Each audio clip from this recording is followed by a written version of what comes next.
A sad update on a story we brought you just last week. Jim Jumbo Simon of Middleton has died just a week after his brother Sonny's remains were returned to Middleton for burial.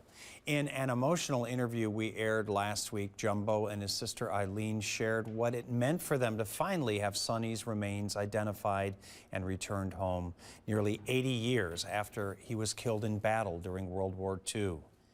Jumbo passed away early Tuesday morning at a grace, just 1 week after his brother's funeral. He was 94. Our heart, of course, goes out to his family.